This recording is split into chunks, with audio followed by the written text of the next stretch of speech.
Salamu alaikum warahmatullahi taala barakatuh. Mimi naitwa Asfar, ni mpenzi wa mazungumzo kuhusu malezi na makuzi ya vijana na watoto. Unajua, mtoto wako akiwa kiburi, anapenda kubamiza milango, ukimwambia kitu anakutizama kwa jicho la ujeuri au anakuzungushia macho, usiyachukulie mambo hayo ni mzaha. Unajua, mtoto ambaye hakusaidiwa nyumbani kufundishwa heshima, basi anakuwa hawezi kutii mamlaka hata anapokuwa shuleni wala anapokuwa kazini, anapokuwa uraiani. Kwa anakuwa siku zote ni mtu wa kusababisha matatizo tu kwenye jamii, na akikuwa anakuwa na wakati mgumu kupambana na changamoto au migogoro katika ndoa yake. Na mara nyingi mtoto akiwa na tabia hizi ya kuwa hana heshima, anakuwa anachelewa kupata mafanikio. Na si kama anachelewa kupata mafanikio kwa sababu mjinga, hapana, anachelewa kupata mafanikio kwa sababu anakuwa hajui kuheshimu wengine. Na mwisho wa siku, kwa vile ilikuwa hana heshima, imekuwa kwake ni kawaida,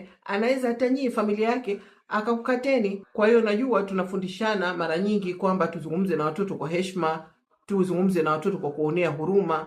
Yote ni kwa sababu ya kuwalinda tu, lakini haimaanishi kwamba wanapokosea tusiwarekebishe. Haimaanishi kwamba tusichekee tabia zao mbaya. Ukizichekea tabia za mtoto mbaya, mtoto anamjibu jeuri, unacheka, huyu nakwambia ndo alivyo mjeuri vo. Akili ya mtoto inavyo process ni kwamba unataka aendelee na tabia hiyo unaifurahia. Kwa hiyo hapo unakuwa bado hukumsaidia mtoto wako. Kwa ukitaka mtoto wako mtoto mzuri, au mtoto na heshima, akiwa mkubwa awe ni miongoni ambao wanafanikiwa haraka na wanapendwa kwa tabia zao njema, basi msaidie wewe toka akiwa mdogo. Kama wewe ni mpenzi wa malezi na makuzi, usisahau kusubscribe katika YouTube channel yangu Asfar Sham. Asalamu alaykum.